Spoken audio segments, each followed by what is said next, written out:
क्या आपको पता है कि आइसलैंड इस धरती पर one of the most geologically active countries में से एक है, और जिसकी वजह से हमें यहाँ पर ये ऐसी amazing and impressive geothermal fields देखने को मिलते हैं।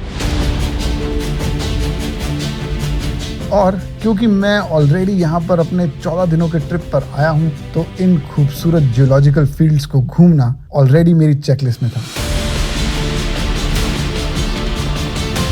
तो काफ़ी सारे जियोथर्मल एरियाज़ को विज़िट करने के बाद मुझे ये पता चला कि इनमें से कई सारे एरियाज़ बस देखने के लिए ही नहीं, बल्कि आप उसमें नहाकर अपनी थकान भी मिटा सकते हो। और यकीन मानिए, नेचुरल बाथ्स के हॉट स्प्रिंग्स में नहाने के बाद एक अलग ही रिलैक्सेशन मिलता है, जिसके एक्सपीरियंस के बारे में मैं आपको आगे शेयर करूँगा। और इसके साथ आपको ये भी बताऊँगा कि आखिर ये जियोथर्मल एरियाज होते क्या हैं और बनते कैसे हैं। यहाँ पर कौन कौन से जियोथर्मल एरियाज हैं जहाँ आप विजिट कर सकते हैं, क्या यहाँ पर जाना सेफ है, कोई और सेफ्टी टिप्स हैं, इन फील्ड्स को विजिट करने के लिए क्या एक्सपेंसेस होते हैं, और सबसे इम्पोर्टेंट, क्या ये वर्थ इट है भी या नहीं। चलिए शुरू करते हैं।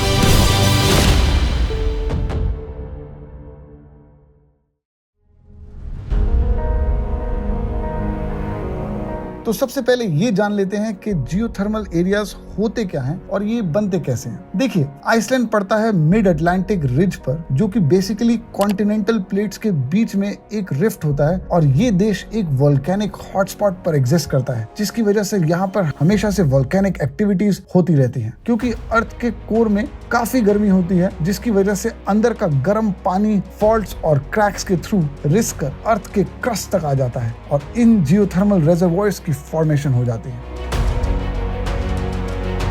कई बार ये पानी बहुत ज्यादा गर्म होता है, जिसका टेम्परेचर 350 डिग्रीज या उससे भी ज्यादा चला जाता है, बट कई बार ऊपर आने तक में इसका टेम्परेचर काफी कम होने लगता है, जो नहाने के लिए बिल्कुल सूटेबल होता है, जिसकी वजह से ये फेमस बाथ्स की फॉर्मेशन होती है, जहां पर लोग नहाने का लुत्फ उठा सकते हैं। What are some popular geothermal areas in Iceland? मैंने इन दोनों ही टाइप के जियोथर्मल एरियाज को विजिट किया, तो चलिए अब देखते हैं कि आपके लिए कौन कौन से जियोथर्मल एरियाज हैं जहां जहां आप जा सकते हैं। गीजर सेंटर है होकाडुलूर वैली में, जो साउथ वेस्टर्न आइसलैंड में पड़ता है। कैपिटल रेकविक से आप करीब 1.5 घंटे की ड्राइव करके यहाँ तक आ सकते हैं। ये एक फेमस गीजर सेंटर है, और अपनी हॉट स्प्रिंग्स के लिए टूरिस्ट यहाँ आना काफी प्रेफर करते हैं। एक इम्पॉर्टेंट बात यह है कि यहाँ पर आना टोटली फ्री है, और आपको कोई भी पैसा नहीं देना है इसको विजिट करने के लिए। कई सारे गीजर्स होने के साथ साथ यहाँ एक गीजर ऐसा है जिसका नाम स्ट्रोकुर है, जिसकी खासियत ये है कि ये हर 5 से 10 मिनट में फूटता है, और इसकी ऊंचाई 20 मीटर तक भी जाती है। ये एरिया इतना एक्टिव है कि आपको सड़कों के किनारे बहते हुए नालों वगैरह में भी गर्म पानी बहता हुआ दिख जाएगा। तो ये अमेजिंग जियोलॉजिकल इवेंट देखते वक्त आपको ये बात ध्यान रखना है कि इनसे प्रॉपर दूरी बनाए रखें, तो ये गर्म पानी के फव्वारे आपको नुकसान ना पहुंचाएं। हालांकि यहाँ पर प्रॉपर मार्किंग्स बनाई गई हैं, जिसके आगे आप गीजर के करीब नहीं जा सकते।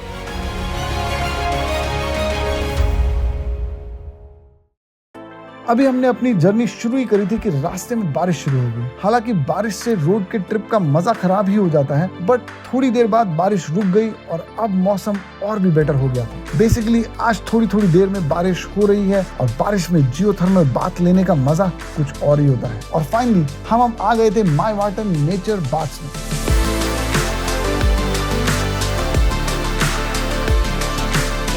माईवाटन लेक एरिया में पाए जाने वाले जियोथर्मल हीटेड पूल्स और स्टीम बाथ के सेट हैं। ये एक ह्यूमन मेड लगून है जो 2004 में बनाए गए थे। इसका निचला तल सैंड और ग्रेवल से भरा हुआ है। इस पानी में कई सारे मिनरल्स होते हैं, और ये एल्कलाइन भी होते हैं, तो नहाने के लिए ये परफेक्ट जगह बन जाता है। इस जगह पर आपको 3 तरह के पूल्स मिलेंगे। पहला जिसमें पानी गर्म है, दूसरा पानी जिसमें ठंडा है, और तीसरे में पानी सुपर हॉट है। यहाँ पर नहाने के बाद अब बारी थी स्टीम बाथ लेने की। यहाँ 2 स्टीम बाथ्स भी हैं जो चर्निंग जियोथर्मल वाटर के टॉप पर है। इसका टेम्परेचर लगभग 50 डिग्री सेल्सियस के आसपास है, इसलिए यहाँ आपको कुछ बातों का ध्यान रखने की जरूरत है। तो इसीलिए एक quick pro tip, steam bath में जाने से पहले अच्छी तरह से पानी पीकर जाएं, क्योंकि स्टीम से बॉडी डिहाइड्रेट हो सकती है। यहाँ पर आपको बच्चों के लिए एक अलग से पूल भी मिलेगा, साथ ही में एक अच्छा रेस्टोरेंट भी अवेलेबल है, जो कि बाथ के बाद आप पेट पूजा भी कर सकते हैं।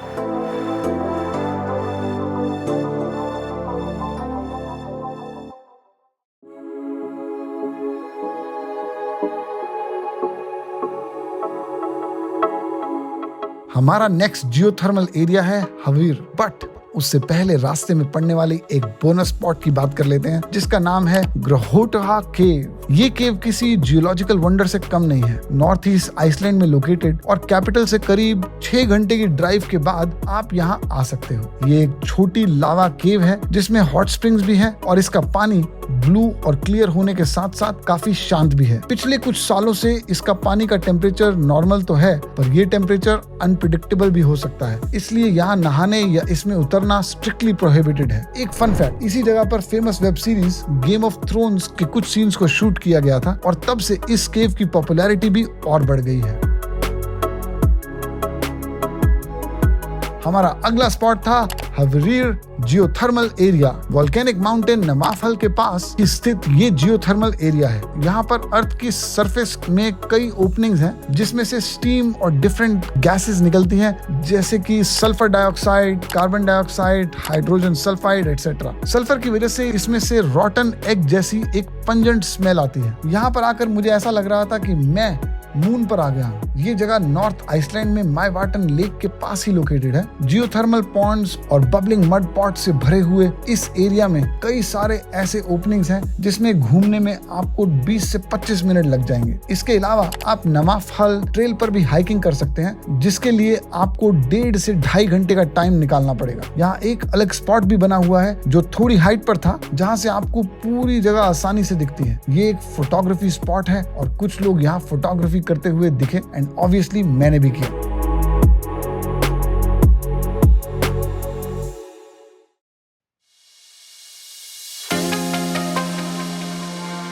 क्राफ्ला क्रेटर माईवाटन लेक से करीब 15 मिनट की दूरी पर लोकेटेड ये क्रेटर माउंटेन्स और जियोथर्मल एरिया से घिरा हुआ है, पर इससे ज्यादा खूबसूरत क्या ही लग सकता है। एक क्रेटर क्लियर ब्लू वाटर से भरा हुआ, वो भी इतना ह्यूज, जस्ट अमेजिंग। यहाँ आपको 2 क्रेटर देखने को मिलेंगे, एक तो है आस्जा और दूसरा क्राफ्ला। यहाँ पर मैं आया हूँ और जो करीब 300 मीटर चौड़ा है। क्राफ्ला क्रेटर की फॉर्मेशन 1724 में क्राफ्ला वोल्केनिक रीजन में एक मैसिव वोल्केनिक इरप्शन से हुई थी और ये इवेंट लगातार 5 साल तक चला था, जिसे माईवाटन फायर्स के नाम से भी जाना जाता है। ब्लू लगून एक ऐसा स्पॉट है जो आपको तभी प्लान कर लेना चाहिए जब आप रेकविक में हो। ये एक जियोथर्मल स्पा है। काफी लोगों के मन में ये सवाल आता है कि इसे ब्लू लगून क्यों कहा जाता है। इसका रीजन ये है कि पानी में सिलिका कंटेंट ज्यादा होने की वजह से ये मिल्की ब्लू कलर का दिखता है। आप इस सिलिका मड को एज फेस मास्क भी यूज कर सकते हैं। ये आपकी स्किन के लिए काफी अच्छा है। यहाँ का बेदिंग और स्विमिंग एरिया भी काफी कंफर्टेबल है। इसका टेम्परेचर 37 से 39 डिग्री सेल्सियस रहता है, जो इसे नहाने, स्विमिंग करने और इसमें घंटों बिताने के लिए सूटेबल बनाता है।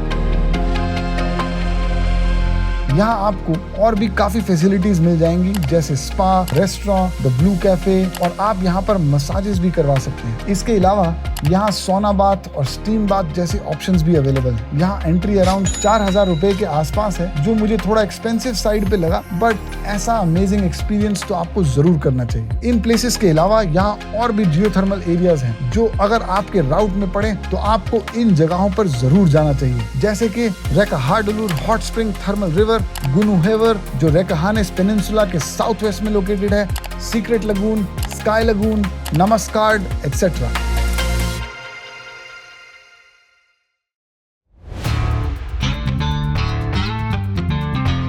तो अब थोड़ी बात कर लेते हैं कि क्या इंडिया में भी ऐसे जियोथर्मल एरियाज हैं। जी हाँ, इंडिया में भी ऐसे कई लोकेशंस हैं जहां नेचुरली फॉर्म जियोथर्मल एरियाज हैं, जैसे मणिकरण जो हिमाचल प्रदेश में है, और पूगा वैली एंड चुमाथान।